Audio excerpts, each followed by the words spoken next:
Welcome, ladies and gentlemen, to another broadcast of Wealth and Wisdom with Fred Belcastro from the John DeVita Broadcast Center on the Windy City Hometown Entertainment Network and Jack FM 89.7 WRHS FM Norwich on Friday, February the 23rd, the year 2018. And now, friends, here he is, Mr. Fred Belcastro. When you're smiling, and the whole world smiles with you. And when you're laughing, oh, you're laughing. When the sun comes shining through. When you're crying, you bring on the rain. Stop your sighing. Won't you be happy again? When you're smiling, keep on smiling. Good morning and welcome to the Wealth and Wisdom Show.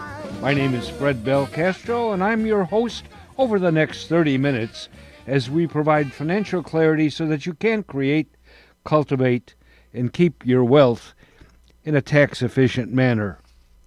I've said over and over again, the only way an individual, a financial advisor, can help you would be to, number one, find better investments that give you a greater return with, of course, greater risk, or to be able to eliminate the transfer costs and fees and taxes associated with your programs. Just to read a comment from John Bogle, and he goes on to state, and I'll quote him, he said, "Fund returns are devastated by costs, taxes, and inflation. The miracle of compounding returns is overwhelmed by the tyranny of compounding costs." John Bogle, by the way, is the founder of Vanguard Mutual Funds, but devastated by costs, taxes, transfer fees, inflation, compounding is only compounding. What does he know, right? What does he know about it? You know better. But nevertheless, we're broadcasting this morning from John DeVita Broadcast Center here on the northwest side of Chicago. And this Friday morning, you are listening to us on Jack FM 89.7 WRHS out of Norwich, Illinois. In the past, I've spoken about Social Security benefits, the realization and anticipation of Social Security coming into our lives as we retire. You don't realize it, but when you elect Social Security, it's going to be one of the most important decisions that you'll make concerning your retirement. It's going to impact the amount of income you receive, the amount of taxes you pay, because don't forget, this is tax season, and I look at a lot of returns and I see that we're being taxed up to 85% of our Social Security benefits. So it's going to impact the amount of taxes you pay and how you utilize the other assets that you have. Social Security plays a greater part in your retirement. Maybe the 80% of your income is Social Security. That's going to mean that we've got to do something with the other 20%. Somehow you've got to have an income that'll provide for the necessities of life to take you through your life expectancy after retirement, whether that be 20 years, 10 years, 5 years, or 30 years. But the realization that you're going to make a decision about $500,000 that could result as a result of your Social Security coming in during the remaining part of your life. And when we have a decision to make concerning that much money, would you take it lightly? You see, the average household, they say, is retiring to receive approximately a little over $500,000 over the course of their lifetime. That's the Urban Institute had done a study some years ago. But people stand to gain or maybe lose more than $100,000 in benefits, depending on how they make that decision. And okay, all right, listen, we're guys. We know best. We know what we're doing. I've got it all handled. I've taken care of it, and this is what we tell our spouses. But probably for about the same price as a Happy Meal down at the McDonald's, you could provide your wife with a report then to tell her what widow benefit calculations would be. Have you ever thought about that? Oh, yeah, I know what I'll get in Social Security. You got the slip through the mail, and you know that. Why don't you take a ride over to Jefferson Park, your Social Security office, and say, yeah, I know I'm going to get $2,000 a month on that if I retire at my primary insurance amount. That's my primary insurance amount at age 65, and I'm going to receive this amount of money for as long as I live. How about if I retire 2 months from now? What's it going to be? How about 3 months from now? What's the best way for me to withdraw this amount of money? What's the best way for my wife to withdraw her spousal benefits? Well, and aside from that, something happens to me. What are her best choices? And see, there's layers and layers and layers of complex choices that your widow is entitled to, and the widow benefits that would be coming to her for the rest of her life. So, as I said, for less than the price of a Happy Meal at Mickey D's, you could get her some relief, some satisfaction in knowing exactly how that program would work out for her. Even if you and I, we know what we're going to get, we're pretty secure in I'm going to handle it. That's fine.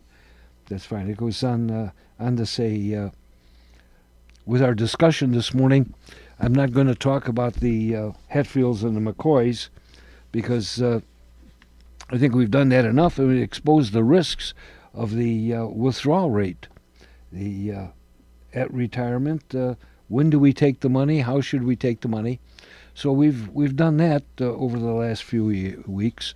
Why don't we spend a little bit of time in saying we're going to be purchasing things, and Bogle mentioned the compounding of, not compounding of our money, but the compounding of the costs involved in our retirement, involved in our accumulation period, as well as the distribution time of our lives.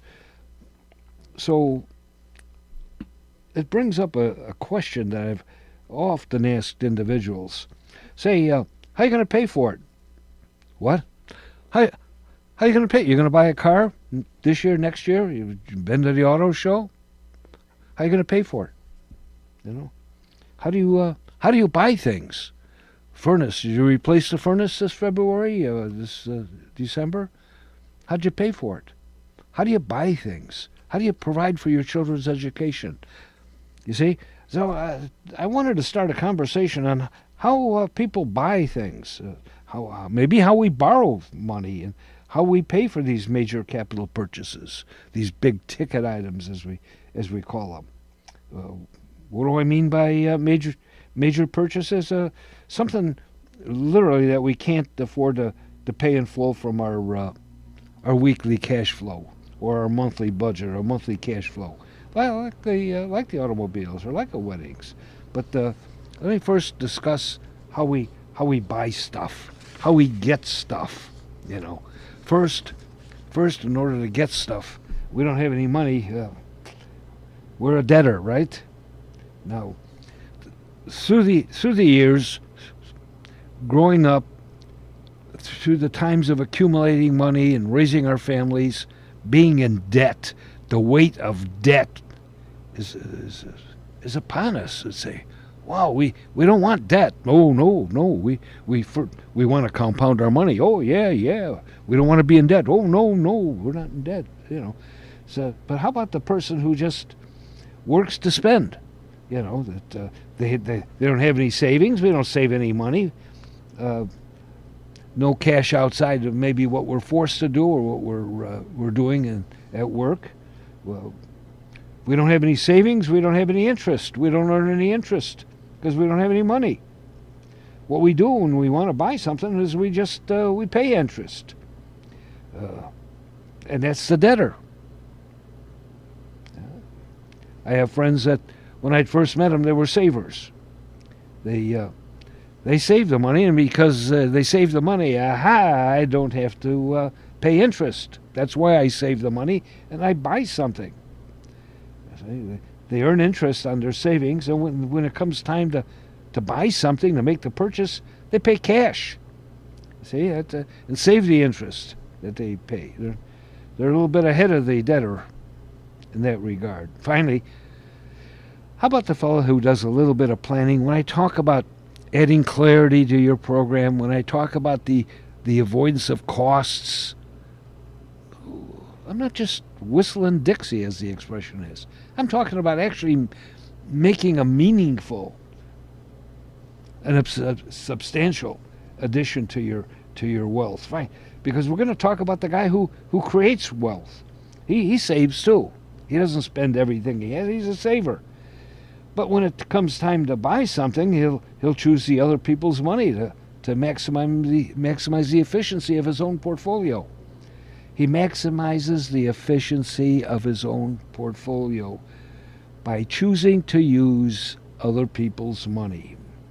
You see, by using someone else's money, I can allow my interest to compound. And when it comes time to make the purchase, I collateralize, meaning that I'll use someone else's money and keep my accounts compounding interest on the money that I've accumulated. Isn't that what we talk about? Isn't that what Bogle mentioned? Instead of compounding our money, we compound costs. Isn't that what we're doing when we're in debt? Let me just take a couple minutes maybe, to take a look and see how each one handles this debt. Because all three must borrow, whether or not we're the debtor, the saver, the wealth creator. We all have to borrow to make the purchase. Get it? We all have to borrow money to make the purchase, to spend and buy something. First of all, the debtor, he has to go to the lender, GMAC, the bank, wherever he goes. And he's going to pay. He's going to pay through the nose. He's going to pay the highest market rates, whatever the market will bear, his credit rating will allow. That's what he's going to pay. And does he have to pay? Well, sure, he has to pay it back. And when he pays it back, where does he get the money to pay it back? Where does that money come from? Think about this. When you have an outstanding debt, you have to repay that debt. You have to pay a large amount of interest on that debt. Where do you get the money to pay for that? Well, you have to forego your future earnings. You see? That cuts down on your current lifestyle. You can't spend all of the money that you'd like to spend because you have that debt, that expense. Let's talk about something a little brighter. The saver, listen, this is my buddy. He borrows from himself, and that reduces his current collateral position because he drains some of his money that he has in his kit, in his safe tank, in his green tank, as I choose to call it. See, he has to take the money out of his account, and he has to reduce then his position because he's giving away some of the money, and it resets the compounding. How can that money compound if it's not in your account? So we spoke maybe a year, 2 years ago. We've gone over to compounding interest. We've seen that compounding interest really blasts off after about 17, 18, 19 years. So if we never allow ourselves to get to that position, because every 4 or 5 years we drain the tank, stop the compounding, start again, go 5 years, do it again, over and over. Where's the compounding? Where's the effect of compounding? We attempt to add clarity so that we can create and cultivate and keep our money in a tax-efficient manner. That's what we're talking about. We have to think. We also have to bring human nature into our discussion. You know, there's a lot of people who borrow from their own accounts, and then they put the money back. I've never run across somebody who also puts the money back, but also puts the amount that they would pay in interest that they lost while they had the money out of the account. You know, you might save and repay, but do you repay with the interest that you lost because you withdrew that money? Something to think about maybe. All right, my buddies, debtor saver. How about the wealth creator? He borrows from a lender at negotiated rates because he's in a position of strength. He's using their money, and he's using his money as collateral, and he continues to earn uninterrupted compounding on the money that he has in his account. and he does that every time he makes a major capital purchase. But we'll look in a few minutes on how each one pays for these purchases. In the meantime, let me have a sip of coffee and help the coasters find somebody. I don't know. Gonna find her.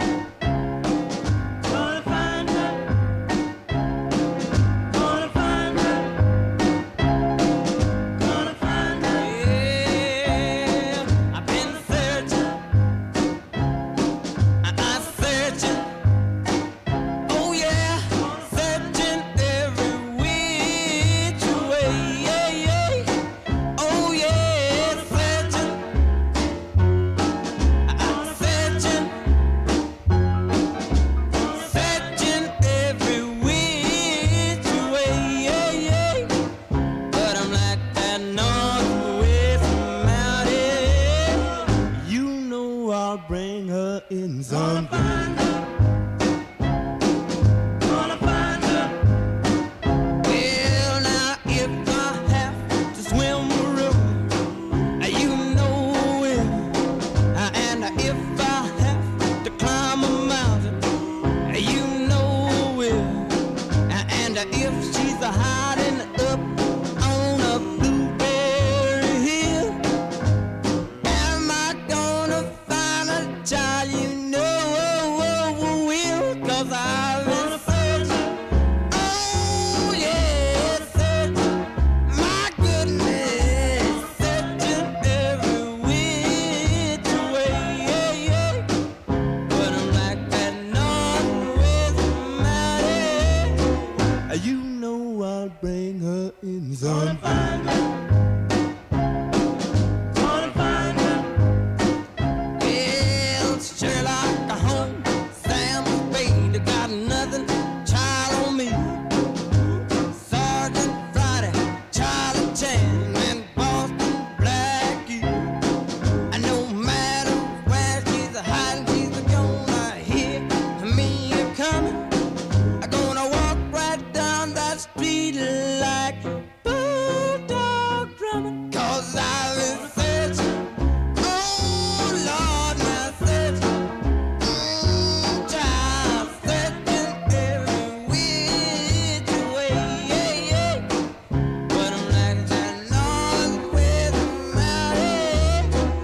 You know I'll bring her in someday.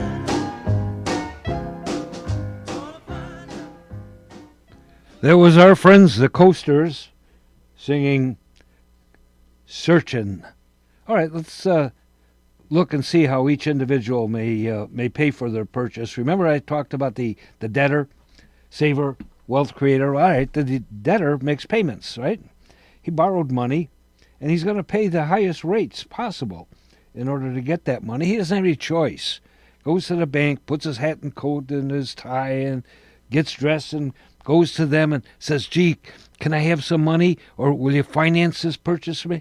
And they determine whether or not they're going to finance it, at what rates, and so he doesn't have any choice. He's a debtor. Saver, he makes payments to his own account to get back to where he was before he made the buy, but he gave up all the money in his tank. He drained his tank.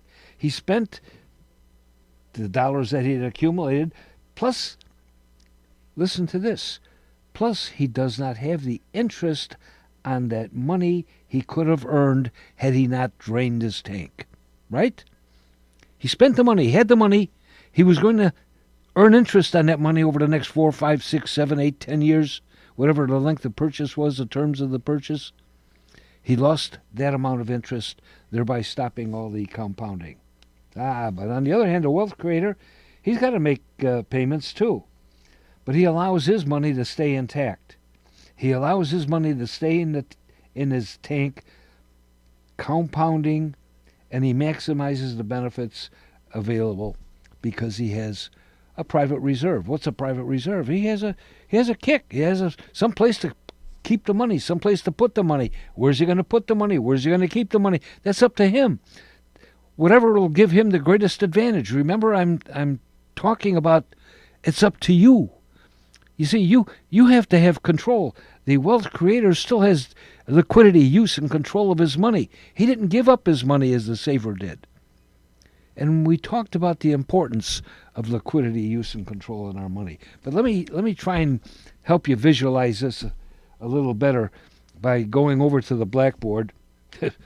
Those of you who are watching this morning can see me. I'll walk over to the blackboard and I'll draw a straight line. I'll draw a horizontal line on the blackboard, and we'll call this the zero line. Put a zero there. We'll call this the zero line, and that's the position where we don't have anything. We're not above the line. We're not in debt. We're not below the line. So let's look at these three characters and see how each one fares out. Now the debtor, he doesn't have any money. Don't forget now. So he's forced to has to borrow. He goes into debt. He has to go below the line. They borrow the money, and we could just draw a line, perpendicular line down a little bit, and then we stop because that represents the total that we've received. Then get ready. We're going to work towards paying it back. We're going to pay it back until we get back to zero, until we get back to the line, the zero line. So we're going to have to work and pay that money back. Where's the money come out? It comes out of our lifestyle. What happens to our lifestyle? Our lifestyle has to shrink because of that in order to get back to that zero line. We make the payments, we get back to the line, and gosh, we're going to have to borrow money again, aren't we? So every time we're forced to make a purchase, a capital purchase, a large capital purchase, buying a car, a wedding, furnaces, anything where we can't handle it out of current cash flow, we have to borrow. We're forced to borrow and go below the line and continue up. We get up to the line again, we borrow, and if you draw that out, you'll see arithmetically that's unfortunately that's what some individuals do for most of their accumulation period. But now let's just look at the saver. Now the saver, he holds off. He's not going to buy a car. He's not going to make that major purchase right away. He's going to postpone that gratification. No instant gratification for him because he doesn't like to pay the interest. He saves until he has enough money in his tank. He wants to pay cash, and then they drain the tank. They consume the savings to pay for the item. So he's got the stuff, and he's paid for it. But by draining the tank, he's back to zero himself. But that's it. He's above the line, not below. So he continues that cycle. He puts money back into his tank. He saves, makes payments to himself until they're able to fund the next capital purchase. Now, the last guy we talked about, the wealth creator, he's also a saver, but he uses an entirely different approach. When he makes the purchase, when he goes to buy something, with whatever it is, a major capital purchase, when he goes to buy something, they collateralize it. They collateralize it by allowing their savings to stay in the tank. Don't forget, if your money is still in the tank, you're still earning interest. You're still compounding the interest. You allow your savings to compound, and you finance the purchase. They do pay interest, but the money is earning interest as well. As they get as they pay down the loan, they're still earning interest on their tank. You see, and then they find themselves at the conclusion of the buy, they have more money in their green tank, more savings than they had when they started. Understanding that, my friends, unless you realize that you finance everything you buy, whenever you spend money, keep in your mind, you're financing it. You're either financing it by paying interest on a credit card or an installment paying card or any type of card lender relationship that you may have. You're paying interest. And when you buy cash, you're giving up the interest. And if you're giving up the same amount of interest that you're paying, you're not getting anywhere. You see, it's a zero. It's a wash. So if you go through life with a wash on your finances, where are you? All you're going to have at the end of the line then is what I'd call and consider your investment tank. Okay, listen, 2 tanks. Savings tank, green, safe. Investment tank, yellow, not safe, you see. And I say not safe because it's, for the most part, your 401ks and qualified dollars that are deducted and your employer matches and all that fine things. All those things go into, for the most part, mutual funds. Are mutual funds safe? Can they go up? Ooh, they went up. Am I happy? Look at all the boats are rising in the water. That's fine. But when the funds go down, whoops, there goes all the boats down. And we pointed out over the last couple of weeks, if they're in a down position when you need the money, you're in trouble, because you stand a very, very, very good chance of running out of dollars. So what should you do? How should you be happy? Well, you should create and cultivate and keep your money in a tax-efficient manner. And above all, add clarity. How do you add clarity without a financial plan? I have no idea. 50 years in this business, and I've lived on the earth and then spent my entire adult life in this industry, and I have no idea how you can have clarity in your financial position without having a plan. But let's see what else we should do in our lives to make us happy. I want to be happy.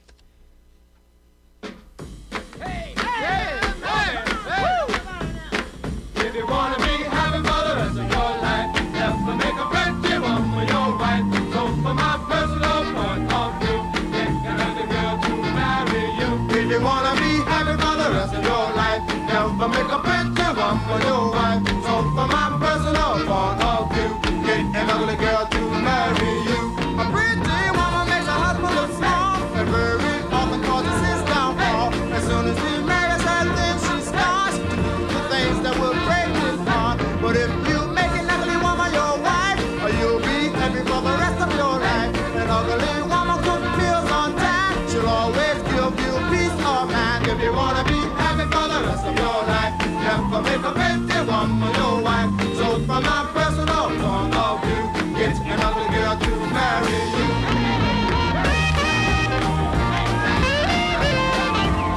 I'll take an ugly one at a time. Don't let your friends say you have no taste. Go ahead and marry anyway. Your face is ugly, my eyes don't match. Take it from me, she's a better catch. If you wanna be happy for the rest of your life, never make a pretty woman your wife. So from my personal point of view, get an ugly girl to marry you. Say man, hey, baby, I saw your wife the other day. Yeah, she's ugly. Yeah, she's ugly, but she sure can cook, baby. Yeah, you wanna be happy for the rest of your life, never make a pretty woman your wife. So from my personal point of view, get an ugly girl to marry you. If you wanna be happy for the rest of your life, never make a pretty woman your wife. So from my personal point of view, get an ugly girl to marry you. If you wanna be happy for the rest of your life, never make a pretty woman your wife. So from my personal point of view, get an ugly girl to marry you. If you wanna be happy for the rest of your life, never make a pretty woman your wife. So from my personal point of view. Jimmy Soul saying if we want to be happy, marry an ugly woman?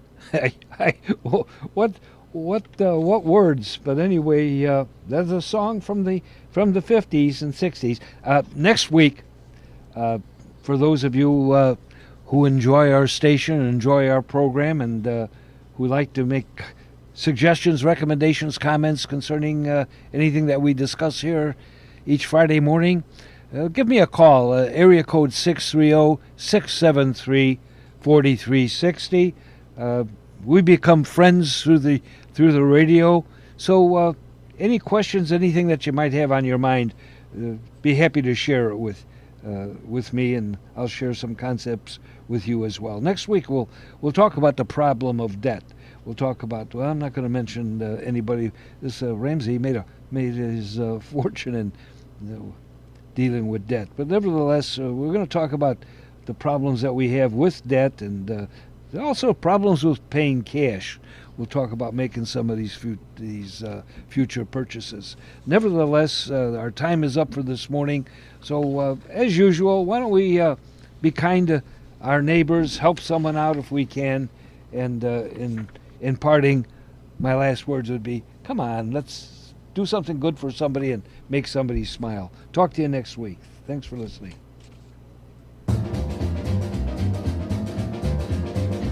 When you're smiling, When you're smiling, when you're smiling, when you're smiling, and the whole world smiles with you.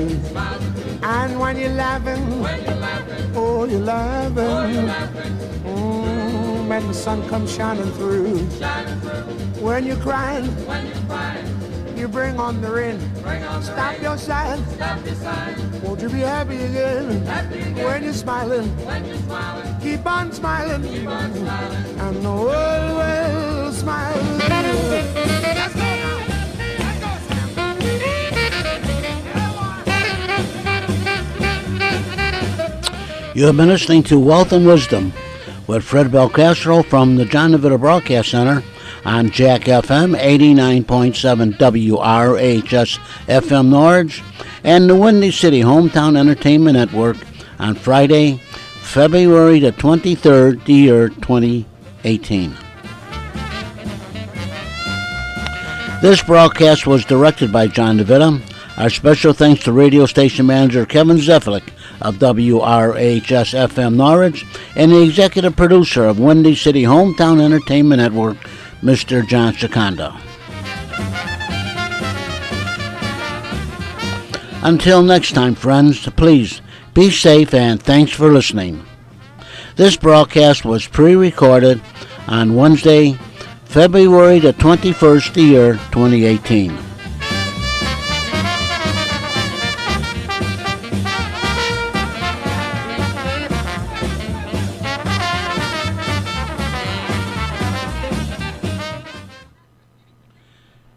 And this is Jack FM 89.7 WRHS FM, Norwich, Illinois. Have a safe, warm, and enjoyable weekend. See you next week.